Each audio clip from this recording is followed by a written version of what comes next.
USS Wyoming was the lead ship in a class of two 26,000-ton battleships built for the United States Navy, the other being USS Arkansas. These battleships were an evolution in design from the preceding Florida and Delaware classes, having an extra 12-inch turret among other changes, bringing their total main battery up to 12 12-inch guns. Wyoming was commissioned in September 1912, taking part in several overseas interventions. Eventually, when the United States joined the Great War, she joined the Royal Navy's Grand Fleet, being a part of the 6th Battle Squadron. Following the war, Wyoming continued to serve the United States Navy as a battleship, even having her machinery modernized and other upgrades in the late 1920s. However, after the 1930 London Naval Treaty, Wyoming was demilitarized, becoming a training ship with the new designation AG-17. Half her 12-inch guns were removed, and she continued to train the new sailors of the United States Navy in gunnery and other applications.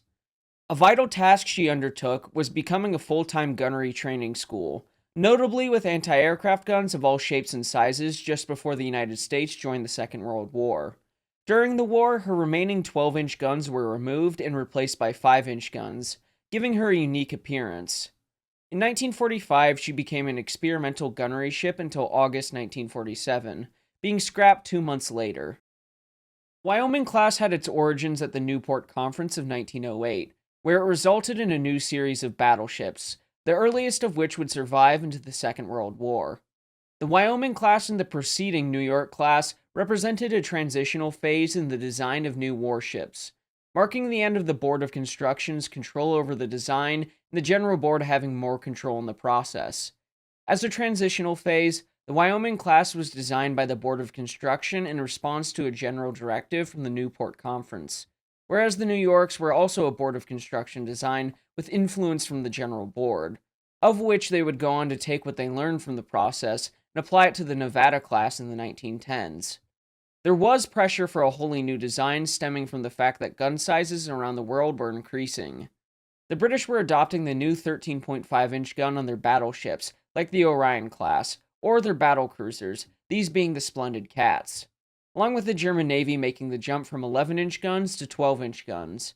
So there were those in the United States Navy that favored a jump up to 14-inch guns, as it was feared that the 12-inch gun would soon become obsolete. Adopting a new gun came with some risks, as it could come with technical problems that were unforeseen. One unforeseen risk was the fact that Bethlehem Steel Works, where the guns were to be built, was already working hard on 12-inch guns for the United States Navy.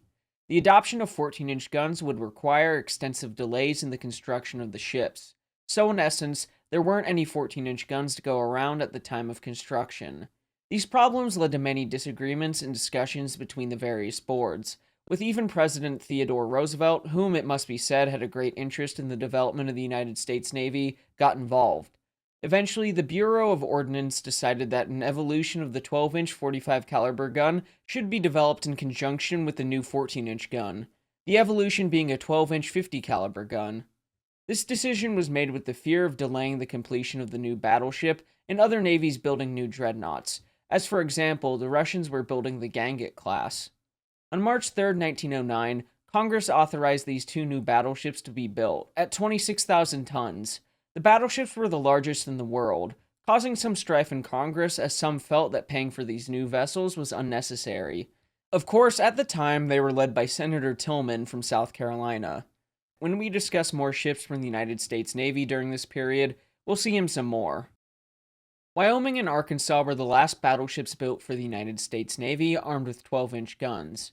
However, as I mentioned previously, they were armed with the newly developed 12-inch 50 caliber gun as opposed to their predecessors in the Florida, Delaware, and South Carolina classes. This new gun is described in Dr. Norman Friedman's book, U.S. Battleships and Illustrated History, where he writes, "The new 12-inch gun weighed about 3 tons more than its predecessor. Its increase of 100 feet per second muzzle velocity brought 0.4 inches more penetration at 9,000 yards. The more important gain was in hitting power, the danger zone increasing about 8%. In layman's terms, the guns were an upgrade compared to the 12-inch 45 caliber gun. It did add weight though, but the nice part was the weight increase was pretty much negated by dropping the torpedo nets for the ships. Another important change when it came to the armament was there was an extra turret as compared to the preceding classes. giving Wyoming and Arkansas a total of 6 twin 12-inch turrets. Another change as compared to their predecessors was an increase in the number of secondary weapons. Unlike the Royal Navy and similar to the Kaiserliche Marine, the United States Navy preferred a larger secondary gun, preferring the 5-inch 51 caliber gun. The designers tried some radical ideas for the time, proposing the gun should be mounted on the sides of the super-firing turrets fore and aft, along with some mounted on the weather deck and others in more traditional arrangements of armored casemates. Of course, when a battleship jumps up in tonnage from the previous 21,500 tons to 26,000 tons, it's going to raise some eyebrows, notably by the congressmen who are going to allocate the funds to build the ships. Where was it all coming from, they might ask? Well, there was an increase in armor, of course. The side and barbette armor was thicker as the side armor was uniform in cross-section from end to end, tapering from 11 inches at the top to 9 inches at the lower edge, covered by a flat 1.5 inch to 2 inch thick deck, and then by a lower casemate that tapered to 9 inches at its upper edge. Above it, the amidships secondary guns were protected by 6.5 inch upper casemate. The main belt was closed fore and aft by 11 inch and 9 inch bulkheads, angled to meet the end barbettes, and the ends of the ship were unprotected, where I think Friedman makes an excellent point. This epitomized US battleship protection in the period, before all or nothing. It was designed to deal with two kinds of damage. One, to buoyancy and stability by hits near the waterline, and two, to vitals by shallow plunging fire plus splinter damage due to AP shells bursting within the ship. The main belt was meant to defeat the first threat, while the other armor was meant in part to help defend against splinter damage. The machinery was nothing to write home about, being very similar to the Florida class, having steam for the 4 Parsons turbines being provided by 12 mixed oil and coal-fired Babcock and Wilcox boilers, giving the ship around 25,500 shaft horsepower and 21 knots on trials. USS Wyoming was laid down on February 9, 1910, launched on May 25, 1911, and commissioned on September 25, 1912, having a full load displacement just above 27,000 tons. As previously mentioned, her machinery consisted of 12 Babcock and Wilcox boilers, providing steam to 4 Parsons turbines, giving the ship around 25,500 shaft horsepower on trials and a little over 21 knots. The armament consisted of a main battery of 12 12-inch 50 caliber guns and twin turrets along the center line of the ship. The secondary battery consisted of 21 5-inch 50 caliber guns distributed throughout the ship. Let's look at the side profile view of the ship to figure out where they're at. 2 at the stern here, 5 amidships, 1 forward. Well, where are the rest? It's a bit hard to see, but they are on either side of the superstructure here, leaving us with 1 more. Well, it's right here at the extreme end of the ship. As for the armor, I feel like we covered a majority of it, but to add some more, the turrets had a face thickness of 12 inches, and the conning tower was 11.5 inches thick. An interesting point is that some of these armor changes were made after an analysis of the Russo-Japanese War from 1904 to 1905. After commissioning, Wyoming went to New York for fitting out and then on to Hampton Roads to join the rest of the fleet in January 1913, and so started her usual routine of fleet maneuvers, gunnery practice, and the other usual goodies we discuss. This routine lasted until October, when she embarked on a Mediterranean cruise, returning to New York for routine repairs in December. After some more fleet maneuvers and practice, Wyoming went and supported the occupation of the Mexican port city of Veracruz in mid-May 1914. This is where she was when the First World War broke out, returning to New York for repairs in early 1915. Now, we could sit here all day and discuss these routine maneuvers, but let's be honest, that's not that exciting. Just know these routines continued until the entry of the United States into the First World War in April 1917. Over the ensuing months, Wyoming served in the Chesapeake Bay region as an engineering ship, a location she would come to know very well in the next war. Later that year, Wyoming, New York, Delaware, and Florida sailed for the British Isles for distant overseas service, as they were to become the 6th Battle Squadron of the Grand Fleet, reaching Scapa Flow on December 7, 1917, as seen by this wonderful painting. Wyoming's service in the Grand Fleet was marked by further routines of drill and other tactical exercises. This monotony was broken up on February the 6th, 1918, when she, in company with the other ships of the 6th Battle Squadron and 8 Royal Navy destroyers, escorted a convoy to Norway. Wyoming was forced to maneuver to avoid torpedoes, although some disagree with this.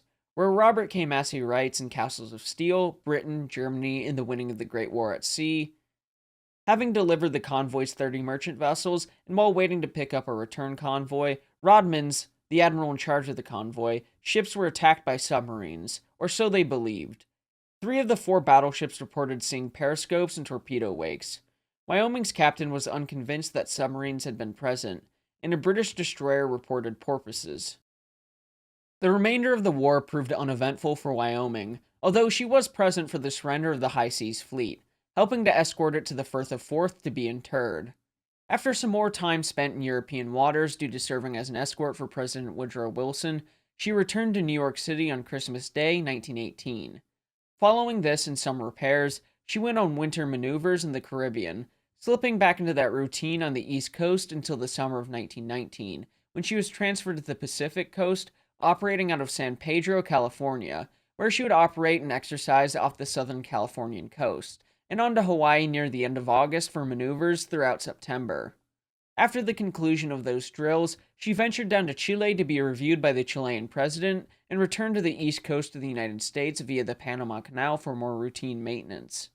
Wyoming continued to move around the United States to different stations to conduct more exercises and maneuvers with the fleet, and to keep things a bit more interesting as this routine goes on, we come to August 1927 when Wyoming was to be modernized.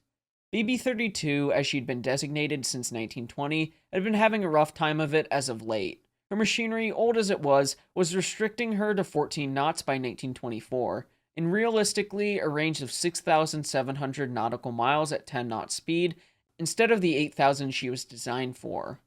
So, a rebuild of her machinery was in order. To do this, the ship was fitted with new oil-fired boilers and turbines, and the uptakes were altered for a single funnel. With these new turbines and boilers, it essentially meant the ships were back to where they were when they started. An example Dr. Friedman uses in his book is USS Florida, as on her trials after her reconstruction, she recorded a 22.25 knot top speed, as compared to her original trials when she achieved a 22.09 knot speed. Now, that's not to say there weren't other additions that affected their speeds, as an important one was the addition of a torpedo blister for underwater protection. It was also a good time to revise other features like the rangefinders, the rear cage mast, and soon enough the forward one, the secondary battery given the advancements in aircraft technology, to name a few. Given the extent of the overhaul, it surprisingly only lasted several months, as she was out and having a shakedown cruise by November 1927. Wyoming returned to service with the battleships for a short period, and by November 1940, she became flagship of the training squadron. Considering her age and that she'd been training sailors for several years, it made sense. This change in roles was shortly followed by the First London Naval Treaty. Because of that, ships like the Royal Navy's Iron Duke or the Imperial Japanese Navy's Hiei, Wyoming was to be demilitarized. Because of that, Wyoming lost her recently acquired blisters, side armor, and the removal of guns and turret machinery from 3 of her 6 turrets. Her machinery was gutted with the removal of 1 boiler, dropping her top speed to 18 knots. This demilitarization was finished in June of 1931, and she commenced on training cruises around European waters. During this cruise in July, she was redesignated AG-17, a miscellaneous auxiliary, where over the next 4 years and beyond, Wyoming continued her summer cruises for Naval Academy midshipmen and training cruises for sailors of other universities. During the late 1930s, she participated in several amphibious exercises where some thought she might play a future role as a specialized assault ship. In 1940, some thought was put into arming her with more anti-aircraft guns and other smaller caliber weapons to serve in this commando ship role. Others, especially the fleet training, wanted the ship to be another Utah, or at least a more dedicated training ship of some sort. The General Board ruled in favor of this less radical option. By late 1940, as Utah was receiving more radical changes to her armament, the Wyoming maintained her main battery guns and the remaining 5-inch 51 caliber guns with a few anti-aircraft guns here and there, these being 20mm guns and 50 caliber machine guns. When on December 7th, 1941, when the Japanese attacked Pearl Harbor and the United States entered the war, Wyoming was a gunnery training ship on the East Coast. She soon became known as the Chesapeake Raider, as she patrolled the area so frequently on her gunnery training cruises, and because of the amount of ammunition she fired. Anyway, by July of 1942, her anti-aircraft guns were being upgraded with the addition of more 20mm guns and more 40mm guns, along with the removal of the 50 caliber machine guns. These were further augmented throughout the next several years with more 20mm mounts and 5-inch 38 caliber mounts, with those occupying some of the empty barbettes lining the main deck, or anywhere where they could find room on the ship. The Chesapeake Raider helped to train thousands of gunners on the various anti-aircraft guns of the fleet, ranging from the 5-inch mount to the smaller anti-aircraft guns. The large refit that transformed her further came in January 1944. Seeing how she was an anti-aircraft training ship, she had no need for the remaining 12-inch 50 caliber guns, and they were promptly removed, which merely occupied space better devoted to additional anti-aircraft weapons, as well as the surviving 50 caliber machine guns, as there were still a few around. These turrets were replaced by twin 5-inch 38 caliber guns and another Mark 37 Director, giving Wyoming a total of 14 5-inch 38 caliber guns at this point, along with 3-inch mounts, 1.1-inch mounts, and other smaller anti-aircraft guns. The Chesapeake Raider continued to train gunners until 1945, when the urgent need for new anti-aircraft measures to counter kamikazes called her to New York for another refit, becoming the flagship of Task Force 69 out of Casco Bay for anti-aircraft research, headed by Admiral Willis Lee, the decorated battleship admiral of USS Washington fame. Unfortunately, Lee suffered a heart attack one day while heading out for experiments and passed away that year. Wyoming continued to serve in Task Force 69, which eventually became the Operational Development Force operating out of Norfolk, which tested all sorts of new equipment, and of course, further alterations to her battery and equipment. On July 11th, 1947, Wyoming entered Norfolk Naval Shipyard and was decommissioned on August 1st, with a lot of her material and crew being transferred to the USS Mississippi. The life of USS Wyoming was certainly a long-lasting one in which she served her country in many different roles, from frontline battleship to training the sailors of the fleet in all manner of ship handling, especially gunnery during the Second World War. Well, I hope you enjoyed our return to the United States Navy, as by the time this video comes out, it will have been a full year since our last video covering the USS New Jersey of all ships.